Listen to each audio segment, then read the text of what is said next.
Bienvenue sur TV Land. Depuis le début de la semaine et jusqu'à dimanche, l'Office Tirocé de la Culture fête ses 20 ans avec un programme riche et varié. Une semaine de festivités qui a débuté mardi avec le vernissage d'une exposition photo. L'occasion pour notre équipe de rencontrer la présidente de l'OTC et de faire le point sur 20 ans de culture à Saint-Vincent-de-Tyrosse. C'est à la Halle au Grain qu'avait lieu le vernissage de cette exposition où Anne Labec, présidente de l'association, a rappelé l'engagement de l'Office Tirocé de la Culture à ne surtout pas confondre avec l'Office de tourisme. Je vous avoue qu'on a un petit peu de mal à faire rentrer ce nom.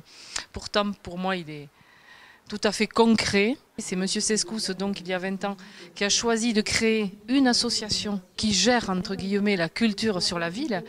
Mais il voulait que ce soit un office et non une association classique. Parce que, en fait, dans les statuts particuliers de cette association, il y a moitié élus et moitié citoyens tyrossais, passionnés par la culture, qui avaient envie de travailler avec nous. L'OTC est donc depuis 20 ans au service de la culture à Saint-Vincent-de-Tyrosse, avec une prédilection particulière pour la peinture. L'adjointe à la culture à l'époque, Yvette Groc, donc appréciait cet art. Et donc elle avait cette envie. Et c'est vrai qu'elle a créé les premières expositions.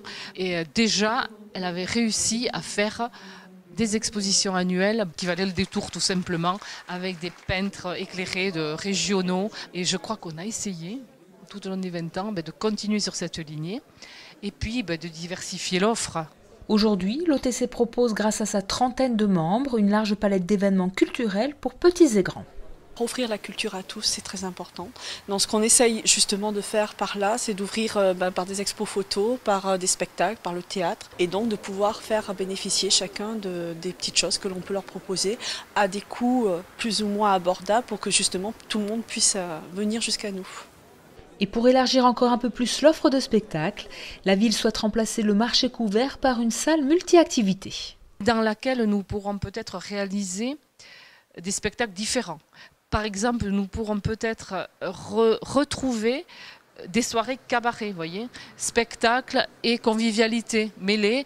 Et ça, c'est un genre qu'on ne peut plus faire depuis que nous avons rénové notre salle de spectacle, qui est une salle à gradins où on ne peut pas évidemment incorporer des tables et donc servir à manger ou à boire. Dans la nouvelle salle, ça sera possible. Et c'est un genre qui plaît. En attendant les futures soirées cabaret, l'OTC vous propose 3 spectacles ce week-end. Un one-man show, un spectacle jeune public et un concert gratuit dimanche. Plus de renseignements sur le site de la ville.